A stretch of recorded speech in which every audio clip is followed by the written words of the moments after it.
Kill the Doctors by Yin Lu, Global Times. Published November 26, 2013.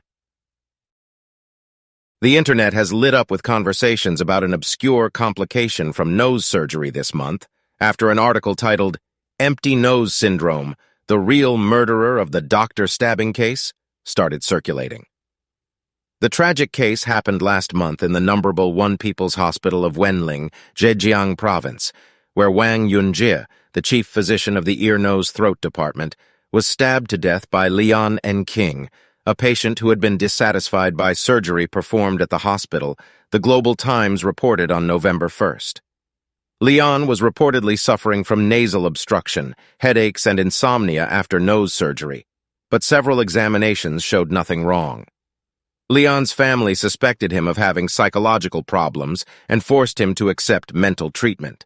The article said Lian killed the doctor because Lian suffered from empty nose syndrome, ENS, a side effect of nasal surgery. Some typical online commentary in a QQ group named ENS came from a patient who only gave his surname as Zhang. "Now I have become used to the pain, but it was terrifying for the first few years because nobody understood," he said. Zhang told Metropolitan that he has had ENS for more than 9 years, and it has made him depressed. During the group chat, Zhang and a few other patients mentioned phrases such as "a life worse than death," "commit suicide," and "kill the doctors" a few times. There are dozens of groups like this, and many of the groups have over 100 participants. An overnight sensation. Many people in China were rattled to hear of a patient killing a doctor. But the patients of the QQ groups didn't have any trouble understanding Lian's action, saying they experienced the same pain. Like many other patients, Zhang suffered from nasal dryness and trouble breathing after undergoing surgery to remove parts of the turbinates, a series of bone shelves in the breathing passage of the nose. "My nose is dry, my lungs feel uncomfortable, and I cannot sleep well at night," said Zhang, who had to quit his job and rest at home for more than a year after the surgery. Zhang went to many hospitals to check his nose, but they all said it was fine. He searched for the symptoms online and later learned it was probably ENS. Last year, Jerry Z, 30, was diagnosed with rhinitis, and it became worse this year. He took his doctor's advice and had surgery to remove part of his turbinates on October 7th. Z is not sure if he has ENS yet. He has the symptoms, including nasal dryness with yellow, thick mucus that sometimes has blood in it. But Z didn't mention his worries to his doctor before or after the surgery. "I think this matter is quite sensitive these days. I was worried that if I had talked to the doctor about it, he would feel under great pressure and cut less than he thought he should." "What's your problem?" "I can understand why the incident in Wenling happened," said Z. Having talked to other people in the QQ groups, Z thinks the attitudes of different people are determined by the severity of the disease. Some are very fiery in speech, very pessimistic. I think they have had the disease for a long time. People with ENS actually should be thankful for that incident, or else many people and I myself wouldn't know about the word or the patients, Z said. "I hope the media will pay more attention to ENS. Modern medicine is very advanced, and I believe if taken seriously, this difficult problem can be tackled by experts."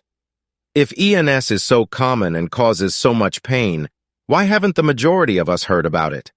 Probably because it doesn't happen often. According to an academic study published in the European Annals of Otorhinolaryngology, Head and Neck Diseases in April 2012, ENS is a rare complication of nose surgery.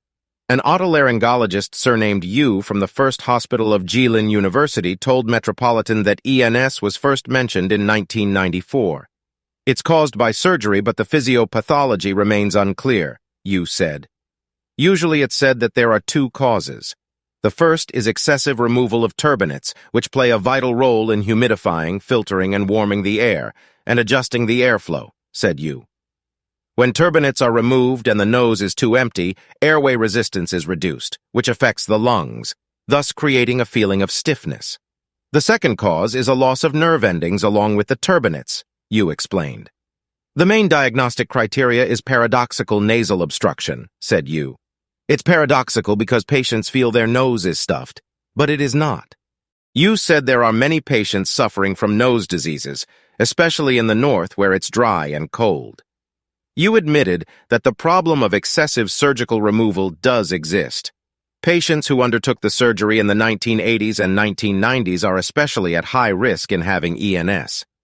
Overall, there's a 10% chance of having ENS after surgery, you said. There are many nerves inside the nasal cavities, making them very sensitive, said you, adding that he has often heard patients complaining that nose diseases don't kill people, but make them very miserable. Physically and mentally painful. According to statistics released in a report by the Chinese Hospital Association, on average there were 27 violent attacks against medical staff in each hospital in 2012 in China. The report also pointed out that the attacks usually happened because of a large gap between treatment results and patients' expectations, unsuccessful communication, high expenses, and poor medical service attitudes. The otolaryngology department is said to be at high risk when it comes to doctor-patient relationships. Ears, throats, and noses are the first defense of one's body, and there are many patients. The patients have high expectations, and the treatment results are very different, which easily causes disputes. That's because a great deal of subjectivity is involved in the symptoms of patients with diseases of the ear, nose, and throat, said you. Many diseases cannot be cured, and many diseases don't have clear diagnostic criteria yet, said you. Doctors should explain to the patients what to expect after surgery. But many patients in China have too high expectations on medicine. They assume doctors can fix anything. He Yumin, director of the psychosomatic medicine branch under the Chinese Medical Association, told Metropolitan that ENS falls in the category of psychosomatic medicine, a field studying the relationship of social, psychological, and behavioral factors on one's body. It's not a deadly disease, said he, who explained that any physical pain can have a great impact on one's mentality. The doctors should ask themselves, does the patient necessarily need a surgery? He also pointed out the problem of overtreatment. You should observe the patient's experiences and care about how they feel, he said.